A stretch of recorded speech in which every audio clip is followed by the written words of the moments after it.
우리도 살다 보면 업다운이 있죠. 위기의 연속입니다. 하나 넘어가면 또 하나, 한 산 넘으면 또 산이 나가오는 게 인생입니다. 지금 느헤미야를 묵상하는데 포로 3차 귀환을 통해서 돌아왔는데 만만치가 않아요. 성벽을 재건하고 성문을 재건하는 일, 이 자체도 어려운데 주변에 얼마나 많은 적들이 방해를 하고 위협을 하는지 몰라요. 오늘 여러분 6장 1절도 마찬가지고 7절을 보세요. 7절 보면 산발랏, 도비야, 아라비아 사람, 암몬 사람, 아스돗 사람, 이게 여러분은 그냥 쭉 나열한 것처럼 보이지만 이 위치를 보셔야 돼요. 위치. 사방이에요. 사방. 산발랏은 북쪽에 있는 사마리아 사람, 사마리아 총독입니다. 그러면 도비야는, 그다음 암몬은 누구냐? 이스라엘 유다의 동쪽에 있는 적대 세력입니다. 그럼 아스돗은 또 뭐야? 블레셋 5도시 중에 하나로 서쪽에 있는, 유다의 서쪽에 있는 사람들이에요. 여기는 6장 1절에 나오는 아라비아는 남쪽에 있는 사람, 남쪽에. 동서남북이 다 유다가 잘 되는 꼴을 못 봐요. 그냥 옆에 나라 견제하기 위한 것이 아니라 유다는 하나님의 택한 백성이고 하나님의 나라이기 때문에 이 느헤미야가 총독으로 부임한다는 그 자체를 소리만 듣고도 산발랏과 도비야는 근심하고 걱정하고, 왜 걱정했느냐? 이스라엘을 부흥하기 위해서, 이스라엘을 회복시키기 위해서 온 사람 때문에 싫어했다는 거. 이걸 통해서 이들이 하나님의 나라를 적대하는 악한 세력이라는 걸 알 수가 있어요. 여러분, 성령이 눈에 보이지 않지만 우리는 성령의 역사가 눈에 보입니다. 악한 영, 사단도 우리 눈에 보이지 않지만 악한 사람들을 통해서 역사합니다. 그래서 공중권세 잡은 자라고 말하는 거예요. 특히 권세와 권력을 가진 사람을 통해서 자기의 뜻을 이 땅에 펼치려고 집요할 정도로 하나님을 대적하고 하나님을 방해하는 거예요. 사단은 결코 쉰 적이 없어요. 하나님도 신실하시고 한 번도 쉬지 않는 것처럼 사단도 자지도 않고 끝까지 다양하고 집요하고 교활하고 끈덕지게 계속해서 공격을 해온다는 거예요. 외부의 압박, 내부의 매수, 때로는 유혹, 때로는 압박, 여러 가지 쓸 수 있는 카드를 다 동원해가지고 하나님의 나라가 세워지고 하는 것이죠. 지난주일도 말씀드렸습니다만 이 성벽, 성문 재건은 단순한 토목공사가 아니에요. 보이는 토목공사가 아니고 보이지 않는 하나님 나라가 어떻게 세워지는지를 그 성벽과 성문 공사를 통해서 우리에게 보여주고 교훈을 주고 있는 것이기 때문에 이것이 완성되는 것이 하나님의, 보이지 않는 하나님의 나라가 어디가 하나님 나라겠어요. 그러나 하나님 나라가 세워지는데 어떠한 일이 있겠구나라는 것을 우리에게 미리 가르쳐주고, 이런 안팎의 위기와 어려움들을 어떻게 극복해 가야 되는지에 대해서 이 말씀이 우리에게 도전을 주고 있는 줄 압니다. 오늘 이 느헤미야가 어떤 식으로 이 안팎의 어려움들을, 위기를 극복하고 넘어서고 결국은 끝내 완성했는지 잘 귀담아 들으시기를 바랍니다. 그 이유는 이게 왜 나랑 뭔 상관이 있냐? 아니죠. 여러분이 속해 있는 우리나라, 여러분이 속해 있는 가정이나 직장이나 우리 교회나, 그리고 여러분 각 개인도 마찬가지예요. 사단이 여러분을 가만두지 않고 집요할 정도로 다양하게 안팎으로 우리를 공략해 들어올 텐데, 이 위기 가운데 우리가 어떻게 오늘 말씀을 통해서 돌파하고 넘어서야 되는지 하나님의 음성을 듣고 이 교훈을 붙들고 승리하는 저와 여러분 되기를 소망합니다. 먼저 바깥의 적부터 보십시다. 바깥의 적의 전략을 우리가 간파할 수 있도록 늘 간구하고 기도해야 되는 거예요. 그러면 적들의 계획이 다 수포로 돌아가기 때문에 그렇습니다. 모르면 당하는 거예요. 근데 우리가 적들의 패를 다 읽고 있으면 적은 쓸 수 있는 게 다 무효가 되는 것이죠. 그거를 위해서 우리는 간구하고 기도하는 거예요. 이게 바로 위기를 넘어가고 싸워나가는 방법이에요. 자, 적들이 어떻게 할까요? 거짓말로 심리전에 능합니다. 사단은 거짓의 압이라고 그랬어요. 거짓의 모든 출처는 어디서부터 오는 겁니까? 사단으로부터 와요. 우리 에덴 동산에서 봤습니다. 아담과 하와를 어떤 식으로 유혹하는지. 100% 거짓말하지 않습니다. 진실에다 거짓을 섞어 넣습니다. 버무려가지고 어디부터 어디까지인지 구분하지 못하게 하는 거예요. 진실 가운데 거짓을 숨겨서 그것을 함께 먹음으로 진실을 먹은 것처럼 보이지만 사실은 거짓을 취하도록 만드는 게 사단의 전략이에요.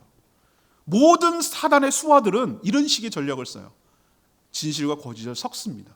거짓말로 농락합니다. 무엇을? 우리의 생각과 우리의 마음을 공략해 들어갑니다. 적들은 심리전에 능하다고 그랬어요. 끊임없이 거짓 메시지를 우리에게 심어주는 거예요. 오늘 거짓 메시지의 샘플을 한번 보여줄까요? 1절, 2절, 3절이 그들의 거짓 메시지예요. 산발락과 도비야, 이 사람들이 건축한다는 걸 듣고 크게 1차적으로 뭡니까? 자기들은 분노했어요. 화가 난 거예요. 화가. 뭐? 이것들이 이렇게 나가는 거예요. 그러면서 그들이 비웃습니다. 비웃어요. 그리고 비웃는 말이 나오는데 자기 형제들 사마리아 군대 앞에서 자기 세력을 과시하면서 군대 앞에서 큰 소리 치는 거 뭐라 그럽니까? 이 미약한 유다 사람들이 하는 게 도대체 뭔가? 스스로 자기네들이 견고하게 하겠다고? 그래서 제사를 드리겠다고? 이 일을 하루아침에 이루겠다고? 불탄 돌, 흙무더기, 뭘 여기서 다시 끄집어내서 할 수 있단 말인가? 옆에 있던 도비야 아부합니다. 맞습니다. 저들이 건축하는 거 여우가 올라가도 허물어질 정도로 미약할 겁니다. 보잘것없을 것입니다. 여러분, 이것이 바로 그들이 거짓의 세력들, 악한 세력들이 우리 믿는 사람들에게 하는 거짓 메시지예요. 우리에게도 끊임없이 거짓 메시지를 해요. 네까짓 뭘 할 줄 아는데? 네가 이걸 할 수 있을 거는 같아? 네가 해본 적이나 있어? 이렇게 아무것도 없는 데서 맨 땅에 헤딩하겠다고? 이런 무모한 짓을 왜 하려고 하는데? 못한다니까. 네가 해본 적 있어? 아무것도 못하는 주제에 뭘 하겠다고 덤비는 거야. 이런 식으로 우리를 깎아내리고 자존감을 떨어뜨리고 자신감을 잃게 만들고 못할 거라는 불신을 심어주고 의심하게 만들고 아예 시작조차 못하도록 기임을 빼고 의욕을 상실하게 하고 하는 메시지를 우리 생각 속에 계속 집어넣는다고. 여기 덥석 무는 순간, 거짓 메시지에 동의하는 순간, 그렇지, 내가 뭐 할 수 있는 게 뭐가 있어? 해본 적도 없는데 나 같은 사람이 뭘 하겠다는 거야? 여기에 동의하는 순간 사단에게 지는 것이야. 아무것도 염려하지 말고 모든 일에 기도와 간구로 감사함으로 하나님께 아뢰라. 기도하라. 그리하면 너희의 마음과 생각을 지키시리라. 아멘입니까? 하나님이 적들을 물리쳐 주시리라 이런 약속하지 않았어요. 너희 마음과 생각을 지키시리라. 왜? 여기서 결판이 나니까. 하나님의 은혜는 외적을 물리치는 것처럼 올 것 같은데 아니요. 여러분이 흔들리지 않도록, 적들의 거짓 메시지에 흔들리지 않도록 여러분의 마음과 생각을 단단하게 지켜주시는 것이 하나님의 보호하는 방식이고 하나님이 우리에게 주시는 은혜의 방식인 줄로 믿습니다. 초조한 적은 저쪽이에요. 성이 계속 완성되면 갈수록 초조하고 두렵고 분노하는 건 저쪽이에요. 우리 아니에요. 여러분 그걸 아셔야 돼요. 우리가 키를 갖고 있어요. 우리가 완성에 가면 갈수록 저들은 초조하고 분노하니까 더 쓸 수 있는 카드가 더 가혹하게, 더 가열차게, 더 심하게 나올 거예요. 그게 뭘 의미하는 줄 아세요? 개들이 무서우면 짖어요. 적들이 저렇게 세게 나온다고 그리고 다양하게 나온다는 얘기는 우리는 이렇게 해석하셔야 돼요. 아, 승리의 날이 점점 가까워오는구나. 적들이 이것을 초조히 여기는구나. 적들이 이것을 싫어하는구나. 이렇게 여기셔야 돼요. 방해가 심하면 심할수록 이건 하나님이 원하시는 거구나. 하나님이 기뻐하시는 거구나. 우리가 지금 제대로 가고 있구나. 방해가 없는 게 오히려 이상해요. 방해가 있는 게 자연스러워요. 이렇게 해석하시고 여러분 믿음을 가지고 돌파해내는 저와 여러분 되기를 원합니다. 아까 말씀드렸죠? 적들이 쓸 수 있는 카드가 단순하지가 않다고. 처음에는 어떻게 했습니까? 이런 식으로 뭐 합니까? 비웃고 조롱하고 그래서 우리의 사기를 떨어뜨리려고 하는 것이 그들이지만 그게 안 통하니까 다른 방법을 쓰는 거예요. 8절이라 보세요. 8절이 뭐라고 했습니까? 다 함께 꾀하기를. 이 적들이 모여가지고 지금 모의하는 거예요. 모의. 뭐라고 그러냐면은 예루살렘으로 가서 치고 그것을 요란하게 하자. 이렇게 하는 거예요. 이게 뭡니까? 기습 공격해가지고 그 공사 현장을 갖다 쑥대밭을 만들자. 완전히 그냥 엉망진창으로 만들고 일종의 테러를 가하자는 거예요. 근데 실제로 그렇게 하진 않았어요. 물론 느헤미야가 대비하기도 했습니다만 이건 심리전이라고 제가 말씀드렸잖아요. 흘리는 거예요. 정보를 흘리고 그런 식으로 계속 적들에게 동요하도록, 내부가 동요하도록 계속해서 얘기하는 거예요. 근데 이런 얘기만 들어도 사실 얼마나 겁이 납니까? 공사하는 입장에서는 보세요. 야, 내가 열심히 공사하고 있는데 적들이 막 치고 들어와가지고 막 엉망으로 만들고 살해하고 막 하고 공사 그냥 다 부시고 공사 기구들 다 망가뜨리고 그래 놓으면은 이게 겁나서 어디 하겠어요? 그걸 노리는 거라고요. 못하게, 위축돼서 중단하게. 여기 넘어가면 안 된다고요. 이것도 통하지 않았어요. 그럼 얘네들이 포기할까요? 제가 말씀드렸잖아요. 절대 안 포기한다고. 누구만 쓰러뜨리면 되냐? 지도자만 쓰러뜨리면 돼요. 그러면 이것이 와야 되고 무너지니까 항상 타겟이 되는 것은 지도자예요. 느헤미야를 죽이려고 해요. 그리고 협상하자고 편지를 보냅니다. 네 차례 보냈어요. 5차례는 다른 성격이지만 4차례 어떻게 보내냐면 4차례 이렇게 봉인해서 보내고 뭐라고 그러냐면은 우리 만나서 얘기하자. 협상하자. 온오평지에서 만나자. 우리가 6.25 때 판문점에서 만나가지고 협상해가지고 정전협정이 일어난 것처럼 중립 어느 지대에서 만나자. 이런 것처럼 제안을 하는 거예요. 아니 지가 아쉽고 뭐가 할 얘기 있으면 지네가 오면 되잖아. 그렇게 안 하고 그쪽으로 만나자는 이유는 내부적으로 어떤 일이 있습니까? 그런 쪽. 경비가 소홀하고 호위형이 약한 그쪽을 이용해가지고 거기 가서 죽이겠다는 거예요. 암살하겠다는 거예요. 그 계획으로 뭐 얘기하자, 뭐 이렇게 뭔가 타협할 것처럼 얘기를 하는 거예요. 이게 완전히 적들의 전략이에요. 느헤미야가 뭐라 했어요? 사람 보냈어요. 안 보내면 또 무시한다 그럴까봐 사람 대신 보내가지고 나 지금 너무 바빠서 이 일에 집중해야 되니까 못 가라고 했더니 5번째 편지를 보냈는데 5번째 편지는 봉인하지 않은 편지예요. 봉인하지 않았다. 이거 촛농으로 떨어뜨려가지고 도장 찍은 걸 봉인하. 이건 누구든지 볼 수 있다는 거예요. 지나가는 사람 또 전달하는 사람 다 의도적으로 흘린 거예요. 굉장히 악의적이에요. 참 좋아하는 그 기생충에 나오는 이성균 씨가 자살했어요. 참 그렇게 사람을 갖다가 한 그 나쁜 여자들도 문제지만 그런 내부에 조사하는 것을 정보를 갖다가 언론에 흘린 사람이 난 더 나쁘다고 봐요.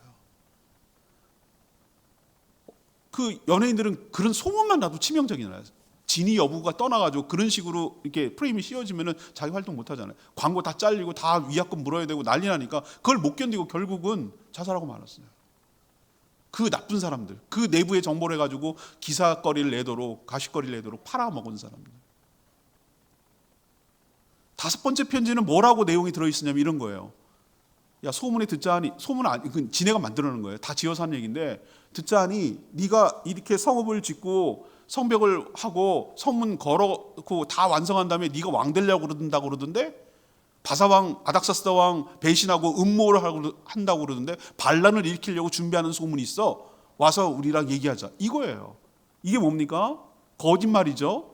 그래서 저항할 수 없는 대의명분을 갖다 놓는 거죠. 음모다.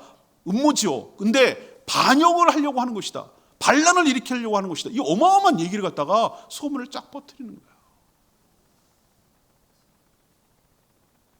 가짜뉴스가 왜 나옵니까? 먹히니까 나오는 거예요. 끊임없이 생산해냅니다. 그 사람들은. 왜? 그게 통하니까. 돈벌이가 되니까. 먹히니까. 적들은 한 번도 쉬질 않아요. 이것도 안 통했어요. 그럼 얘네들이 포기할 것 같아요? 안 합니다. 이들은 또 어떤 방법을 쓰는 줄 아세요? 내부의 사람들 돈으로 매수해요. 유다 사람 스마야라는 선지자, 또 그 외에 거기에 동조하는 또 다른 선지자, 여선지자들이 있어요. 이 선지자들한테 돈을 주는 거예요. 돈을 줘서 뭐라고 그러냐면은 일부러 두문불출해요. 그러니까 느헤미야가 좀 이상하고 그래서 왜 그런지 아픈가 뭐 해가지고 신방간 거죠. 요즘으로 치면 무슨 일이 있어요? 그랬더니 뭐라고 하냐면은 내가 너무 두렵고 그래서 하나님께 계시를 받았는데 적들이 친다는 정보가 있습니다. 암살하려고 합니다. 몰래 와가지고 기습 공격할 겁니다. 느헤미야, 당신은 빨리 성소에 숨으셔야 됩니다. 거기에 피하셔야 안전합니다. 하나님이 지켜주실 겁니다. 겉으로는 엄청 느헤미야를 위한 것처럼 보이죠. 완전 음모라니까요. 무슨 음모입니까? 느헤미야는 제사장이 아니에요. 평신도예요. 어떻게 보면은 총독이긴 해도 그럼 성소는 누구만 들어갈 수 있습니까? 제사장만 들어갈 수 있도록 율법이 규정되어 있어요. 만약에 무서워가지고 들어가서 느헤미야가 성소에 숨었다. 그러면은 이들은 뭐라고 소문을 낼 겁니까? 느헤미야 들어간 거 봤지? 성소에 들어갔지? 이 사람은 율법을 위하는 것처럼 하나님을 위하는 것처럼 말하지만 실제로는 율법을 어기는 사람이야 라고 해서 백성들과 지도자 느헤미야를 이간질시키는 거예요. 악랄하죠? 원래 적은 악랄해요. 그것도 무산되고 다 들통이 났어요. 그게 어떻게 무산될 수 있었죠? 오늘 4절 5절 말씀을 보세요. 느헤미야가 이런 상황 속에서 얼마나 화가 났겠어요. 맞대응할 수도 있잖아요. 아니거든. 니네 뭐 헛소리 하는 거거든. 나는 아닥사스다 왕의 조서를 받아갖고 왔어. 성읍 지라고 했다. 니네들이 그렇게 말하는 게 오히려 왕의 명령을 어기는 거야 라고 가서 따질 수도 있겠어요. 한번 붙어보자 그래. 적들은 그걸 노리는 겁니다. 내 싸움 구도로 들어와. 진흙탕 싸움하자. 들어와. 한번 싸워보자니까. 이렇게 계속 우리를 꼬드기는 거예요. 여기에 말리면 말리는 거예요. 적들이 싸워 좋아하는 구도 속으로 내가 뛰어들면 그때부터 내가 지는 거예요. 말리는 거예요. 응하지 않아야 돼요. 느헤미야가 잘한 게 무엇입니까? 그들이 원하는 방식대로 싸우지 않았어요. 대신에 어떻게 했습니까? 하나님께 간구하고 기도함으로 자기와 적들이 싸우도록 하지 않고 적들과 하나님이 싸우도록 기도로 바꿔버렸어요. 이게 승리의 비결인 줄 믿습니다. 그게 4절 5절 나오잖아요. 4절 뭐라고 그랬어요? 4절 다 눈으로 보세요. 여러분 손으로 짚어가면서 4절 이렇게 합니다. 우리 하나님이요. 지금 느헤미야가 하나님께 기도하는 독백의 내용이에요. 그 기도가 여기 쫙 지금 기록되어 있는데 우리 하나님이여 들으시옵소서. 지금 자기의 호소와 자기의 안타까움과 이것을 들어달라고 하나님께 지금 호소하는 기도하는 거예요. 기도. 어떤 내용이죠? 하나님, 우리가 업신여김을 지금 당하고 있습니다. 적들로부터 업신여김 조롱을 당하고 있습니다. 하나님, 원하건대 저 적들이 원하는, 적들이 욕하는 것을 자기 머리로 돌아가게 해주십시오. 저들이 한 모든 것들이 자기가 책임지도록 부메랑이 되어서 저들이 자기가 당하고 자기가 한 짓을 그대로 당할 수 있도록 하나님 은혜를 베풀어 주십시오라고 간구하고 있잖아요. 하나님께 일르는 거예요. 그리고 노략거리가 되고 이방인의 포로가 끌려가도록 해주십시오라고 지금 하나님께 기도하고 있는 거예요. 그리고 5절에 뭐라 합니까? 주 앞에서 그들의 악을 덮어두지 마십시오. 이것을 모른 척하지 말아주십시오. 저들이 지금 우리를 어떻게 공략하려고 지금 하는지 하나님 저들의 죄악과 악한 것을 깨끗하게 처리하여 주시고 하나님이 해결하여 주십시오라고 지금 간구하고 있어요. 우리가 지금 하나님의 나라를 위해서 건축하고 있는데 적들이 주님을 노하게 하셨습니다. 우와, 이게 기가 막힌 기도 제목이라고요. 화가 나게 하고 그런 것은 자기와 유다 백성들을 화나게 하는데 느헤미야는 뭐라고 구도를 바꾸냐면 하나님, 이것은 우리를 향한 방해와 도전이 아니고 하나님을 향한 방해와 도전입니다. 하나님께서 해결해 주셔야 될 줄로 믿습니다. 하나님께서 개입하여 주십시오. 하나님이 처리하여 주십시오. 하나님이 역사하여 주십시오라고 기도를 통해서 하나님을 초청하고 있는 거예요.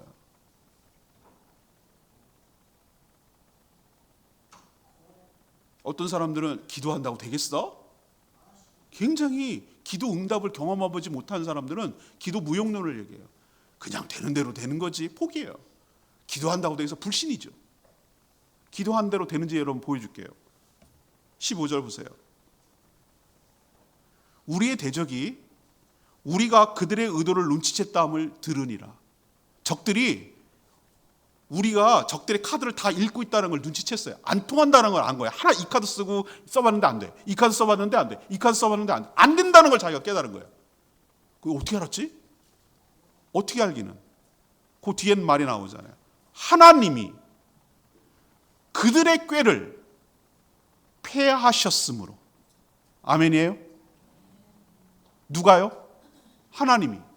적들의 꾀가 뭡니까? 적들의 다양한 공격 루트와 방법, 적들이 쓸 수 있는 전략과 카드, 이거를 전부 다 드러나게 해버리셨어요. 그리고 그것을 무의로 돌렸어요. 패해버렸어요. 무산되게 만들었어요. 그래서 우리가 다 성에 돌아와서 각각 일할 수 있었던 이유가 여기에 있는 줄 압니다. 싸움이 이길 수 있는 가장 좋은 방법은 기도예요. 기도가 싸움을 이길 수 있는 가장 좋은 훌륭한, 아주 훌륭한, 우리가 하는 것보다 100배 더 효과가 있는 영적인 싸움을 해나가는 가장 중요한 원리가, 걸어올 때, 싸움 걸어올 때 기도하고 하나님께 일르고 하나님께 맡길 때 하나님께서 지혜를 주시고 간파하게 하시고 분별하게 하시고 승리할 수 있도록 인도해 주실 줄 믿습니다. 이게 바로 외부의 적들의 공격을 어떻게 우리가 대응해 나가야 되는지, 이 위기를 넘어가는지 방법이에요. 자, 이번 내부로 들어옵시다. 외부의 공격은 외부의 단결을 가져와요. 그런데 내부가 동요하면 그게 진짜 더 위험해요. 항상 내부에 동요하고 흔들거리고 내통하는 사람들이 항상 있어요. 이래서 공동체가 무너지는 거예요. 어느 나라 어느 공동체든지 외부의 공격 때문에 무너지는 경우는 거의 드물어요. 내부에 의해서 자폭하는 거예요. 분열하고 찢어지는 거예요. 사단은 그걸 노리고 가장 약한 고리가 어딘지 그 사람을 공략해요. 그 사람만 흔들어대면 그 사람이 전체를 흔드니까. 항상 그런 식이었어요. 제가 목회를 해온 결과 내린 결론이 그거예요. 약한 고리를 흔드는구나. 사단의 하수가 돼가지고 종노릇 하느라고 내가 사단의 종놀이 하는지도 몰라. 그 자체도 몰라요. 그렇게 속인다니까요. 그런데 계속 불만 얘기하고 계속 뭐 지도자 공격하고 계속 교회가 이러면 되겠냐, 이게 말이 되냐, 이게 교회냐, 이게 목장이냐, 이게 목자냐, 이게 성도들이냐, 이게 교회 모습이냐, 계속 불만 얘기, 계속. 그런 사람이 교회를 허물고 있다는 사실도 몰라요. 김 빼는 소리. 10절에 뭐라고 그랬습니까? 유다 사람이 이르기를 흙무더기가 아직도 이렇게 많은데 짐을 나르는 자의 힘이 다 빠졌다. 이거 못한다. 힘들어 죽겠다. 너무 어렵다. 이거 목사님 뭐 하라는 게 이렇게 많냐? 뭐 하라는 게 뭐 이렇게 맨날 뭐 하라는 것만. 우리가 종업원이냐? 여기가 회사냐? 이래가면서 힘들고 지치고 어렵다고 계속 불만 얘기하는 거예요. 힘들지 않아요? 그렇게 맨날 하는 거 어렵지 않아요? 맨날 주일날 식사 준비하는 거 힘들지 않아요? 청소하는 거 힘들지 않아요? 왜 또 이건 뭐 성탄 추린 왜 하라고 그래요? 오늘 또 5시 왜 모이라고 그래요? 이런 사람들. 항상 불만, 항상 부정적으로, 항상 나가는 사람. 힘들어서 못해요. 안 된다니까. 냅두세요 좀. 이렇게.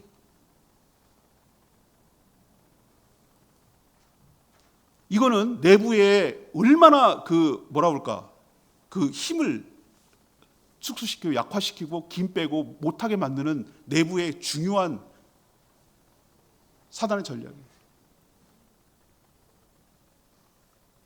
그리고 또 어떻게 하는 줄 아세요? 소문을 내는 거예요. 소문. 12절에 보면 그 원수들이 근처에 거주하는 유다 사람들이 각처에서 10번씩이나 느헤미야한테 찾아와요. 적들이 쳐들어와서 우리부터 치고 들어가겠다고 계속해서 우리를 위협합니다. 우리 불안해서 살 수가 없습니다. 그렇게 위협을 해서 도와주십시오. 우리 와서 지켜주셔야 됩니다. 우리 아니면 제일 먼저 칩니다. 우리들 휴전선의 적경지대에 딱 터지면은 제일 먼저 당하는 사람이 자기들이니까 지금도 확성기를 통해 가지고 계속 귀신 소리 내고 이거 하니까 파주의 사람들 휴전선에 사는 사람 얼마나 시달리고 힘들어요. 제일 위험함에 빠진 사람들이니까 힘들죠, 그 사람들이. 그러니 이런 호소를 할 수밖에 없는데 이거를 노리려고, 적들의 노림수가 이거예요. 그렇게 하라고. 그래서 내부를 흔들으라고 계속해서 이렇게 정보를 흘리고 위협하고 이렇게 하는 거예요. 내부가 동요하면 되니까. 그럼 어떻게 했어요? 여러분 괜찮습니다. 여러분 믿음으로 믿음은 그게 아니라고 제가 말씀드렸잖아요. 믿음은 양쪽의 균형을 가지셔야 된다고 그랬어요. 하나는 기도해야 되고요. 아까 느헤미야가 기도했다고 그랬죠. 하나는 실질적으로 수비하고 대비하고 준비를 해야 돼요. 두 가지가 균형을 잡고 있어야 돼요. 한쪽은 일하면서 한쪽은 그게 어디냐면 9절 보세요. 우리가 우리 하나님께 기도하며 플러스 그들로 말미암아 파수꾼을 두어 주야로 방비하는데, 이게 바로 믿음의 태도인 줄로 믿습니다. 기도하면서 파수꾼을 만들었어요. 파수꾼을 어떻게 만들었습니까? 13절에 보면은 성벽 뒤에 주둔지를 만들고 칼, 창, 황을 가지고 이것을 수비할 수 있는 수비대를 만들었어요. 그리고 기도하고 대비하고. 그래서 16절에 보면은 반은 공사하고 반은 지키고, 또 교대로 반은 일하고 반은 공사하고, 그래야 일하는 사람이 안심하고 적들의 위협과 적들의 그걸로부터 보호할 수가 있으니까. 또 그리고 여러 공사 범위가 넓고 어디로 치고 기습할지 모르기 때문에 나팔 소리를 신호하기로 하게 했어요. 나팔 소리가 들리면 나팔 소리가 나는 쪽으로 글로 직결해라. 그래서 거기에 대응하자. 5분 대기조 같은 거죠. 거기에 모여. 그래갖고 항상 대기하자고. 그렇게 함으로 인해서 그런 일이 없으면 좋지만 이것은 뭡니까? 지도자로서 내부의 동요를 막기 위한 조치를 취하고 있는 거예요. 그러면 심리적으로 얼마나 안정이 되겠어요? 아, 반은 나를 지키고 반은 일하고 있고, 중요한 것은 공사를 중단하면 안 되는 거예요. 어떤 식으로 진척은 되는데 반은 지키고 반은 일하고 반은 또 기도하고 반은 또 일하고, 나팔 소리를 통해서 백성들이 동요하지 않도록 하고, 밤에도 경계하고, 물을 뜨러 갈 때도 항상 무장하고 가도록 만들고, 이렇게 함으로 인해서 백성들에게 실질적으로 심리적으로 안정을 취하고 안심할 수 있도록 그렇게 취한 것이에요. 이것도 안 통하니까 내부의 어려움들이 터져나오기 시작하는데, 가난한 사람들이 배고프니까, 먹을 게 없으니까 자기 집, 땅, 저당 잡혀서 양식을 했어요. 양식을 했는데 이자를 고리로 착취하는 거예요. 그것도 세금까지 또 뜯어내는 거예요. 그러니 백성들이 살 수가 없어요. 제주도에 왜 인구가 격감이 일어난지 아시죠? 200년 동안 출入금지령이 일어났어요. 1623년인가 그때부터 1824년 거의 200년 동안 제주의 출신들은 밖으로 나가지 못했어요. 왜? 도망가니까. 야만도주하니까. 세금 낼 사람, 일할 사람이 없는 거예요. 왜 도망갈까? 탕과놀이들이 뺏어내니까. 살 수가 없어요. 그래서 언어가 고립된 거예요. 제주도가. 아픈 역사가 있어요. 그러니까 이런 일이 계속되면은 공동체가 무너지는 거예요. 자, 가난한 사람들 자기가 낼 게 없고 낼 게 없으니까 어떻게 합니까? 자기 자식을 종으로 팔아. 실제로 종으로 팔려가. 가족들이 뿔뿔이 흩어져. 이런 상황에서 성벽을 지은들, 성문이 세워진들, 그건 누구를 위한 성벽이고 누구를 위한 성물이죠? 그들이 과연 기쁜 마음으로 그 일에 동참할 수 있겠습니까? 안 하죠. 이게 바로 공동체가 무너진다는 겁니다. 이게 진짜로 심각한 거예요. 외부의 위협보다 이런 문제를 해결하지 않는 게 더 심각한 문제예요. 그래서 느헤미야가 전부 다 소집합니다. 그리고 그렇게 이자를 빌려주고 그렇게 노예로 팔아먹고 그렇게 고리로 했던 모든 사람들을 막 책망합니다. 야단칩니다. 당신들 지금 정신 차리냐? 정신이 있느냐 없느냐? 우리가 이방인에게 포로로 간 것도 부족해가지고 동족을 동족으로 잡아가지고 노예로 팔아먹고 있느냐? 지금 당장 이자를 중단해라. 그리고 저당 잡힌 거 다시 돌려줘라. 그렇지 않으면 우리 공동체가 무너지기 때문에 우리가 성을 짓는 게 의미가 없다. 우리는 지금 보이는 성벽을 짓는 것이 아니라 보이지 않는 하나님의 나라 공동체를 짓고 있는 것이다 라고 강하게 책망하고 그 원상복귀시켰어요. 왜? 그래야 내부 위기가, 내부의 잠재적인 위기가 잠재워지고 하나가 될 수 있기 때문에 그런 거예요.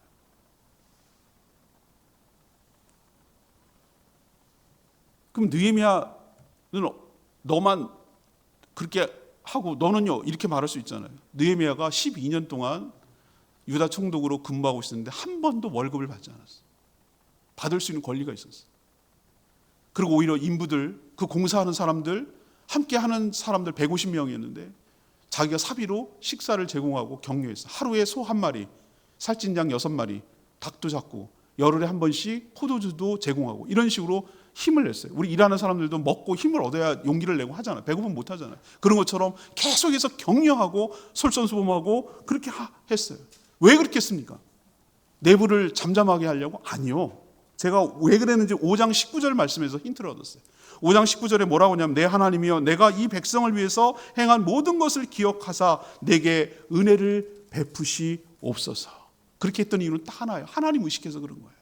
하나님께 은혜를 입기 위해서는 하나님을 기쁘시게 해야 되고 하나님 원하시는 방식대로 살아가야 되고 동족을 착취하고 동족들이 어려움이 있고 서로 갈등이 있는 상황에서 어떤 일을 이룬다는 게 의미가 없다는 걸 알기 때문에 그렇게 함으로 인해서 하나님의 은혜를 입어 하나님의 뜻을 이 땅의 비전을 실현하기 위해서 하나님께 잘 보이기 위해서 하나님의 은혜를 간구하기 위해서 그렇게 조치를 취해서 내부의 위기를 잠재운 것이에요. 여러분 어디나 밖의 위험도 무섭지만 안의 위험이 더 무서워요. 그런 것을 잠재우고 그것을 해결하고 그러기 위해서 우리가 지혜를 모아야 되고 우리가 흩어지지 않도록 분열시키지 않도록 그런 일을 삼가야 되고 하나로 되도록 지도자 중심으로 하나가 되어갈 수 있도록 여러분 마음과 힘을 쏟을 때 적들로부터 우리가 공격당하지 않고 하나님의 뜻이 이 땅에 이루어지게 될 줄 믿습니다. 마지막 세 번째는 무엇입니까? 하나님의 비전을 기억해야 돼요. 그리고 마음 다해 일해야 됩니다. 느헤미야가 아까 뭐라고 그랬죠? 이것은 적들의 공격은 우리를 향한 공격이 아닙니다. 이것은 성벽과 성문을 건축하는 것은 이건 하나님이 주신 약속. 제가 지난주에 말씀드렸지 그건 비전이라고 그랬잖아요. 하나님이 그려준 청사진 이걸 비전이라고 그랬어요.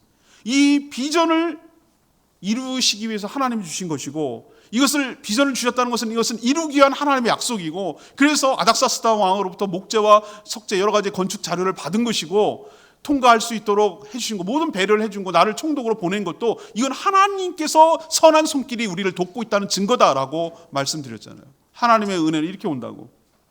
이것은 우리를 도전하는 것이 아니라 하나님을 화나게 하는 것이고 하나님을 분노게 하는 것이라고 설명하면서 내부적으로 모든 백성들을 모아놓고 이렇게 얘기를 했어요. 14절에 보면은 이렇게 격려하고 설득합니다. 하나님의 비전을 끊임없이 제시하는 거예요. 반복했어요.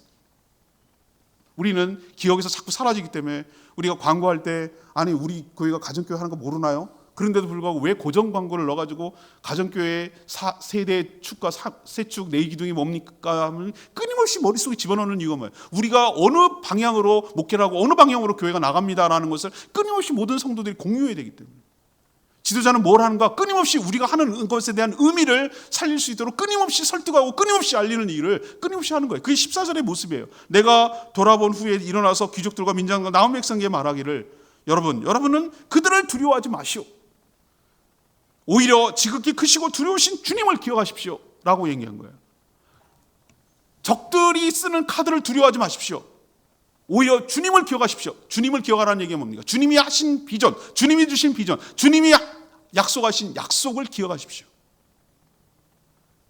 상황과 조건을 보면 점점 불리해지고 우리가 위협을 받아요. 그러나 주님을 바라볼 때, 시선을 주님에게서 떨어뜨리지 않을 때 우리는 싸워나갈 수 있도록 넘어지지 않고 실족하지 않게 될 줄로 압니다. 베드로가 물 위로 걸어오라는 예수님의 허락을 받고 갈릴리 호수에서 그래 걸어오라고 그랬어요. 배에 내려가지고 걸을 때 걸었어요. 기적 같은 일이 벌어진 거죠. 말도 안 되는 일이 벌어진 거죠. 그때 베드로의 시선이 어디에 있었습니까? 주님을 바라봤습니다. 주님을 바라볼 때 물 위를 걸을 수 있는 놀라운 역사가 일어났어요. 근데 갑자기 베드로가 물에 빠지기 시작했어요. 어딜 쳐다보니까 시선을 주님에게서 놓쳐가지고 바람과 물결과 파도와 바다를 보는 순간 물이 빠졌어요. 내가 어디를 향해서 시선을 가느냐가 내가 이 어려움을 극복하는 비결이에요. 시선을 놓치는 순간, 상황과 조건을 바라보는 순간, 이게 말이 돼?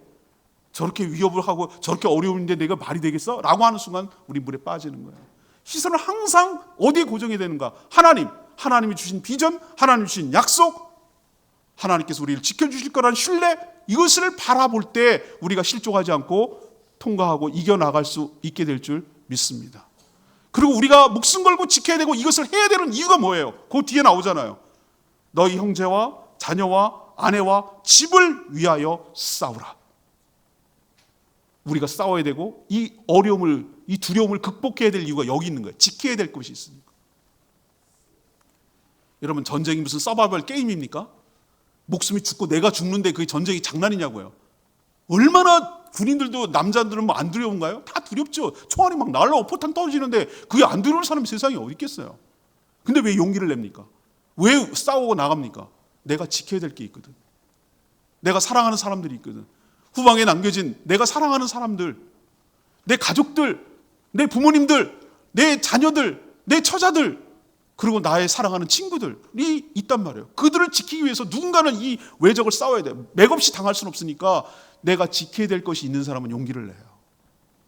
느헤미야는 이것을 계속 일으키는 거예요. 여러분, 하나님이 여러분을 지키십니다. 하나님의 시선을 바라보십시오. 우리가 이것을 해야 되는 이유가 여기에 있습니다. 신앙 공동체를 세우고 우리 민족을 다시 회복시키는 데 있습니다.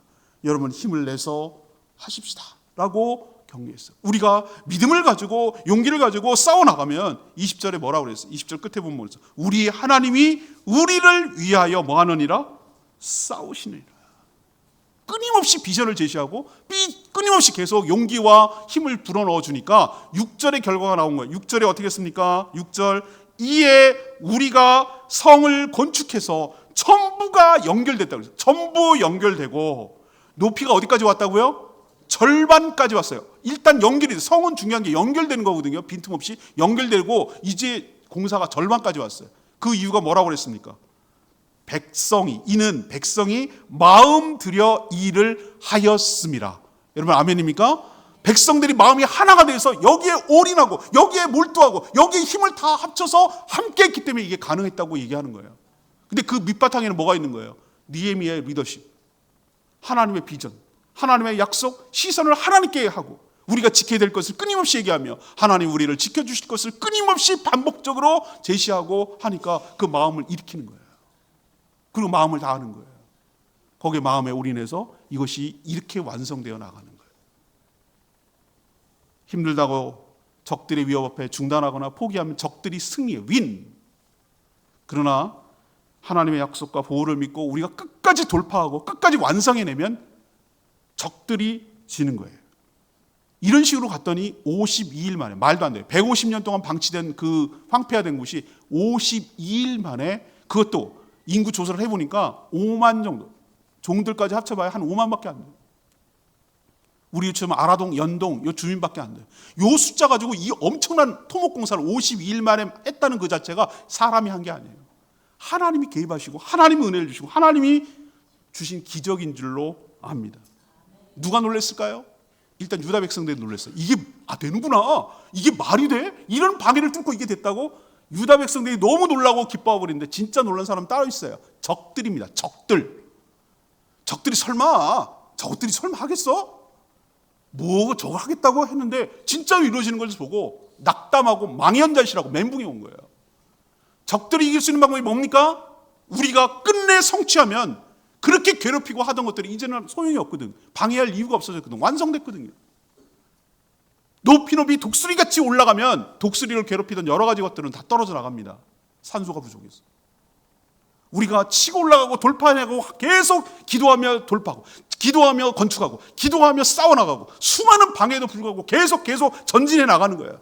중단하지 않는 거예요. 공사를 중단하지 않고 계속 방해에도 불구하고 밖의 것을 막고 안에는 단돌이하고 이런 식으로 해서 계속 나가는 거예요. 목표를 향해서 계속 나가는 거예요. 나가고 완성해내면 적들은 언제 그랬냐는지 쑥 수그러들고 사그라들고 없어지게 될 줄 믿습니다. 이게 영적으로 승리하는 비결이라고요. 포기하거나 중단하면 안 돼요.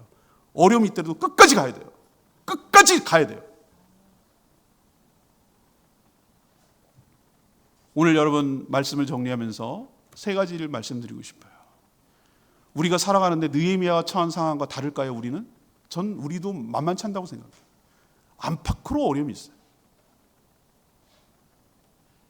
적들이 얼마나 다양하고 교활하고 집요한 방법으로 공격해 오는지 몰라요. 그럴 때 여러분 맞대응하지 마세요. 하나님께 일러 바치세요. 하나님께 기도로 일르세요. 저 일르는 거 잘하거든요. 하나님께 다 일러요. 맨날 여기 기도할 때 일러 바쳐요. 내가 못하니까. 내가 하면 지는 거니까. 내가 나서는 순간 그거는 싸움에서 지는 거니까. 직접 안 나서요. 직접 나선 적도 있었죠. 100점 100패더라고. 효과가 하나도 없어요. 그래서 제가 깨달았죠. 기도가 제일 좋은 효과구나. 하나님께 맨날 일러요. 하나님이 처리해달라고. 하나님이 해결해달라고. 하나님께서 해결해 주시라고. 그럴 때 적들의 꾀가 무산되고 적들의 꾀가 폭로되고 어떻게 내가 처신하고 해야 되는지에 대한 분별력이 생기는 것을 경험했어요. 여러분도 똑같습니다. 적들이 다양한 카드로 공격해와도 위축되지 마시고 기도로 아뢰고 하나님께서 싸우도록 싸움 구도를 바꾸시고 하나님이 직접 대응하시도록 하나님 역사하시도록 싸움 구도를 바꾸세요. 그럴 때 여러분 승리하고 나가게 될 줄 믿습니다. 진짜 위기는 외부가 아니라고 그랬어요. 내부에서 온다고 그랬잖아요. 기도하면서 실질적인 대비하셔야 돼요. 아무 조치도 안 하면 안 되는 것이죠. 근데 제가 믿음 없는 행동이라고 말씀드렸잖아요. 아까 구절이 여러분에게 중요한 거다. 기도하고 하나님께 기도하고 플러스 그들을 말미암아 파수꾼을 두어 주야로 방비하고 기도하고 방비하고 이 두 가지를 다 하시는 게 믿음의 행동이라고. 기도하면서 내가 아니면 안 될 것처럼 대비하고 그러나 하나님이 도와주시면 않으면 안 될 것처럼 기도하고 이 두 가지가 접점이 일어나는 게 바로 믿음의 행동이에요. 기도와 사역 균형 잡히시고 리더로서 솔선수범하셔서 이 내부의 어려움들을 돌파해 나가며 잠재우고 계속 진척해 나가는 저와 여러분 되기를 원합니다. 오늘 말씀을 통해서 강조하고 또 강조하는 것은 우리의 영적 싸움의 싸움판은 혈과 육이 아닙니다. 치고받고 주먹으로 싸우는 거 아니에요. 주먹으로 싸웠다고 우리 건희 형제 이길 사람이 누가 있겠어요? 격투기 선수인데. 생각과 마음에서 싸워요. 생각과 마음에서 내가 뺏기면 지는 거예요. 사단은 거기를 공격해요. 거짓 메시지로 끊임없이 공격해요. 두려움 속에 쌓이도록 만들어서 아무것도 못하게 만들어요. 염려 가운데 만들어서 한 발짝도 못 떼게 만들어요. 위축되고 포기하고 중단하게 만들어요. 이게 사단의 전략이에요. 여러분 마음과 생각을 지키시도록 강구하는 저희들 되기를 원합니다. 여기서 지면 지는 거예요. 이기는 방법 딱 한 가지예요. 하나님이 주신 비전을 생각해야 돼요. 내가 왜 제조해봤지? 비전이 없으면 그냥 되는 대로 산다고 지난주일날 말씀드렸잖아요. 그냥 사는 대로 사는 거예요. 비전이 없으니까 뭘 해야 될지 몰라. 그냥 먹고 사는 거지 뭐. 비전이 있는 사람 내가 왜 왔는지를 알아요. 그때 내가 뭘 해야 되는지도 알아요. 그리고 뭘 버려야 되는지 뭘 취해야 되는지도 알아요.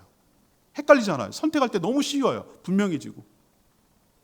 그 비전을 기억해야 내가 인생을 흐트러지지 않고 시선이 거기에 고정돼요. 비전이 없는 사람들은 비전이 없으니까 주변 상황을 봐요. 다른 사람과 비교해요. 조건을 봐요. 이렇기 때문에 흔들리고 왔다 갔다 하는 거예요. 못하는 거예요.